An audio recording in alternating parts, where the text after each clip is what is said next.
ಇವತ್ತು world lung care day ದಿನ. ನಿಮ್ಮ ಒಂದು ಕ್ಷಣ ತಗೊಂಡು ನಾನು ಒಂದು ಎರಡು ಮಾತು ಹೇಳಕ್ಕೆ ಬಯಸ್ತೀನಿ. ಡಾಕ್ಟರ್ ಆಗಿ ಅಲ್ಲ, ನಿಮ್ಮ ವೆಲ್ ವಿಷರ್ ಆಗಿ ನಿಮ್ಮ ವೆಲ್ ಬೀಂಗನ್ನು ಮೇಂಟೈನ್ ಮಾಡೋದನ್ನು ಹೆಂಗೆ ಅಂತ ಹೇಳಲಿಕ್ಕೆ ಬಯಸ್ತೇನೆ.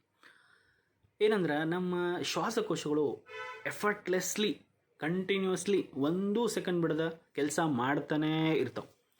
ಕಂಟಿನ್ಯೂಸ್ಲಿ ಉಸಿರು ನಿಂತು ಹೋತು ಅಂದ್ರೆ ಮನುಷ್ಯ ನಿಂತು ಹೋತು ಅಂದಂಗೆ.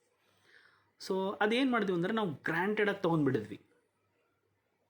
ಇರಲಿ ಬಿಡಪ್ಪ ಅಂತ ನೆಗ್ಲೆಕ್ಟ್ ಮಾಡ್ತಾನೆ ಇದ್ವಿ. ಇದು ದೇವ್ರು ಕೊಟ್ಟು ಒಂದು ದೊಡ್ಡ ವರ ನಮಗೆ, ಹೆಂಗೆ ಉಸಿರಾಡಬೇಕು. ಕಂಟಿನ್ಯೂಸ್ ಆಗಿ ಅದು ಉಸಿರಾಡ್ತಾನೆ ಇದೆ, ಶ್ವಾಸಕೋಶ ತನ್ನ ಪಾಡಿಗೆ ತಾನೇ ಉಸಿರಾಡ್ತಾನೆ ಇದೆ. ಆಮೇಲೆ ಒಂದಿನ ಸಡನ್ಲಿ ಏನಾಗುತ್ತೆ ಅಂದ್ರೆ ಪ್ರಾಬ್ಲಮ್ ಆಗಿಬಿಡುತ್ತೆ. ಹಿಂಗ್ಯಾಕಾಯಿತು ಅಂತ ಯೋಚನೆ ಮಾಡ್ಕೊಂಡು ಕೂತ್ಕೊಳ್ತೀವಿ. ಸೊ ನಾವು ಅದಕ್ಕೆ ಏನು ಮಾಡಬೇಕು? ನೀವು ಕೋವಿಡ್ದಲ್ಲಿ ನೋಡ್ಬೋದು ಎಷ್ಟು ತೊಂದರೆ ಆಗಿತ್ತು. ಆಕ್ಸಿಜನ್ ಕಡಿಮೆ ಆಗೋದು, ನ್ಯೂಮೋನಿಯಾ ಆಗೋದು, ಇಮ್ಯುನಿಟಿ ಕಡಿಮೆ ಆಗೋದು. ಸೊ WHO ಏನು ಮಾಡಿದ್ದಾರೆ ಅಂದರೆ,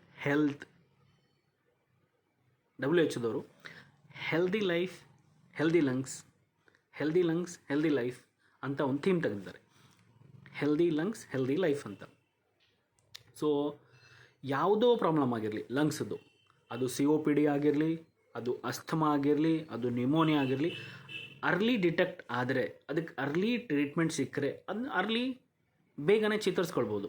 ನಾವೇನು ಮಾಡ್ತೀವಿ, ಹಂಗೆ ಬಿಟ್ಬಿಡ್ತೀವಿ, ದಂಡಿತನ ಹೋಗ್ತೀವಿ, ಎಂಡ್ ಸ್ಟೇಜಿಗೆ ಬಂದುಬಿಡುತ್ತೆ, ಆವಾಗ ಉಸಿರು ನಿಂತು ಹೋಗುತ್ತೆ. ಅದಕ್ಕೆ ನಾವು ಏನೇನು ಮಾಡಬೇಕು, ಏನೇನು ಮಾಡ್ಬೋದು ಅಂತ ಹೇಳ್ತೀನಿ ನಾನು.